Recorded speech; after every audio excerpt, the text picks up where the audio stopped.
Assalamualaikum dan selamat pagi. Kami ahli kumpulan 8 ingin membentangkan hasil kerja kami yaitu bab 10 novel Silir Daksina.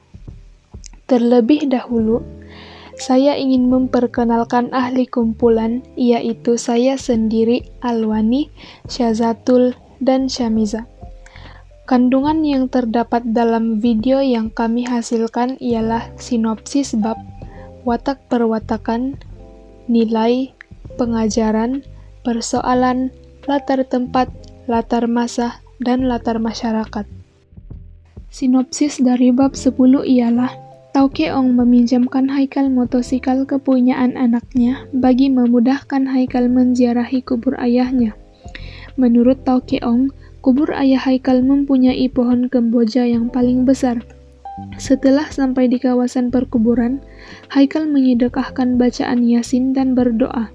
Selepas itu, dia terjumpa sekumpulan remaja yang sedang memancing ikan di tepi parit ketika dia menunggang motosikal. Hatinya tergerak untuk menegur lelaki-lelaki itu. Setelah itu, Haikal berbual bersama Pak Cik Bakar mengenai arwah ayahnya. Selepas menunaikan sholat maghrib dan isya di masjid, Haikal pergi ke warung Wakmin. Haikal berbual dengan Maksenah istri Wakmin. Kemudian Pak Cik Bakar datang dan berbual bersama Haikal. Dua orang jemaah masjid datang ke meja Haikal dan bertegur mesra. Setelah berbual-bual di gerai, Pak Cik Bakar mengajak Haikal untuk pergi ke rumahnya. Pak Cik Bakar menceritakan kisah hidup arwah ayahnya.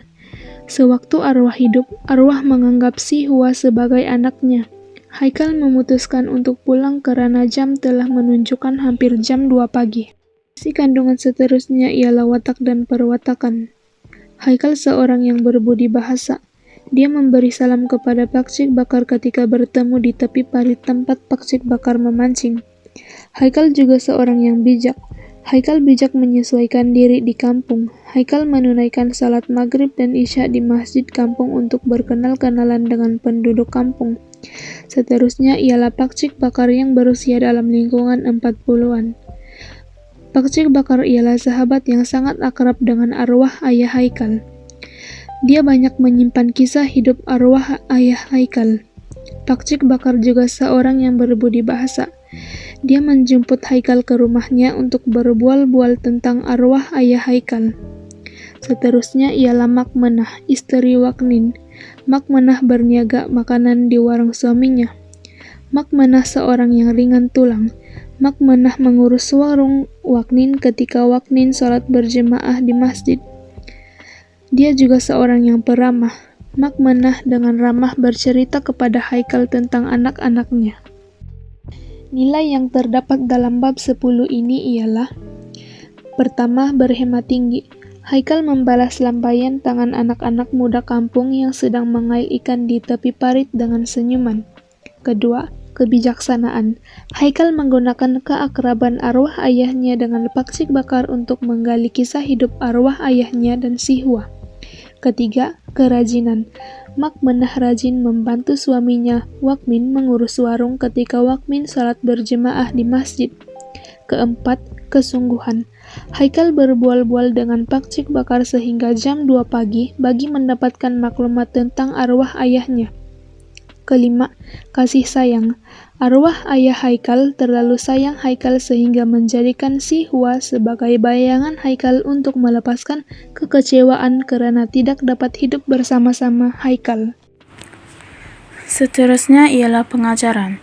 Pengajaran daripada bab ini terdapat 5, yaitu yang pertama, kita perlu mengekalkan tradisi bangsa walaupun sudah maju. Contohnya, anak-anak muda kampung yang datang ke warung Wakmin bersalaman dengan Pak Cik Bakar, Wak Arif, Haji Salim, Haikal dan semua pelanggan yang ada di dalam warung. Yang kedua ialah, kita hendaklah bijak menyesuaikan diri apabila berada dalam persekitaran baru. Contohnya, Haikal mengambil keputusan untuk salat berjemaah di masjid kampung untuk berkenal-kenalan dengan penduduk kampung. Pengajaran yang ketiga ialah, kita hendaklah bijak merebut peluang yang ada untuk kejayaan matlamat yang diimpikan. Contohnya, Haikal berjaya mendapat tahu bahawa ayahnya meletakkan dirinya di dalam diri Sui Hua untuk mengubat luka hatinya daripada Pak Cik Bakar. Yang keempat ialah, Golongan muda perlu menghormati golongan tua demi keharmonian masyarakat. Contohnya, anak-anak muda kampung Seri Purnama amat menghormati golongan tua di kampung itu. Mereka juga sangat mesra antara satu sama lain. Pengajaran yang kelima ialah, kita hendaklah menyayangi darah daging kita sendiri walaupun terpisah jauh. Haikal amat menyayangi arwah ayahnya. Haikal menangis dan sebab ketika menziarahi pusara arwah ayahnya. Haikal berdoa agar arwah ayahnya di sisi orang yang beriman. Kemudian, persoalan. Terdapat 6 persoalan yang terdapat dalam bab ini. Yang pertama ialah kerinduan anak terhadap kasih sayang seorang ayah. Contohnya, Haikal terlalu sayu, rindu dan sebab apabila menziarahi pusara ayahnya. Air mata mengalir ketika membaca Yasin. Haikal berasa terlalu berat untuk meninggalkan pusara ayahnya yang tidak pernah ditemui. Yang kedua ialah budaya bangsa yang semakin dilupakan. Contohnya, Pak Cik Bakar memberitahu Haikal bahwa talent Zapin Jincat yang populer di kampung Seri Purnama semakin dilupakan oleh generasi muda. Apabila ramai ahli kumpulan Zapin itu meninggal dunia 6 atau 7 tahun lalu, kumpulan Zapin itu mula sepi. Persoalan yang ketiga ialah sikap berfoya-foya generasi muda. Mak Menah risau melihat anak-anak muda kampung Seri Purnama membazir masa berfoya-foya dengan motosikal, berlongkok di tepi jalan, dan bersembang hingga larut malam tanpa matlamat. Yang keempat ialah tradisi budaya yang masih utuh, semangat kemasyarakatan dalam masyarakat yang sudah membangun. Haikal mendapati kampung Seri Purnama sudah mengalami pembangunan. Jalan raya sudah berturap, lampu jalan di sepanjang jalan, lengkap dengan sekolah, sebuah klinik, balai raya, dan pusat komoditi pertanian. Hubungan akrab dan mesra antara golongan muda dan tua juga masih kelihatan. Yang kelima ialah penderitaan jiwa atau kerinduan seorang ayah yang kehilangan kasih zuriat sendiri. Pak Cik Bakar menceritakan penderitaan arwah ayah Haikal kerana tidak dapat bersama-samanya. Arwah ayahnya membayangkan Haikal di dalam diri Suihwa bagi mengubat kedukaan yang ditanggung. Yang terakhir ialah kasih sayang yang abadi terhadap rakan seperjuangan sehingga akhir hayat. Contohnya, Pak Cik Haikal berasa seolah-olah melihat arwah ayah Haikal apabila melihat Haikal di warung Wak Min. Latar masa. Yang pertama, petang. Contohnya, Tauke Ong meminjamkan motosikal untuk kegunaan Haikal semasa di kampung Seri Purnama. Haikal menziarahi pusara ayahnya. Yang kedua, maghrib. Haikal sholat maghrib di masjid sambil berkenal-kenalan dengan penduduk kampung Seri Purnama. Seterusnya, latar masyarakat. Yang pertama, masyarakat veteran yang terlibat dengan kebudayaan. Contohnya, Pak Cik Bakar, Haji Salim, dan Wak Arif ialah ahli kumpulan Zapin kampung itu. Yang kedua, masyarakat yang menjalankan perniagaan. Mak Menah dan Wak Min berniaga makanan di warung kampung Seri Purnama. Yang ketiga, masyarakat remaja yang tidak bijak mengurus masa. Mak Menah bimbang akan anak-anak muda yang tidak pandai mengurus masa dengan berfoya-foya dengan motosikal, berlonggok di tepi jalan, dan bersembang-sembang hingga larut malam. Seterusnya, latar tempat. Yang pertama, warung Wak Min. Haji Salim meluahkan keluhannya tentang anak-anak muda yang tidak lagi menggemari tarian Zapin.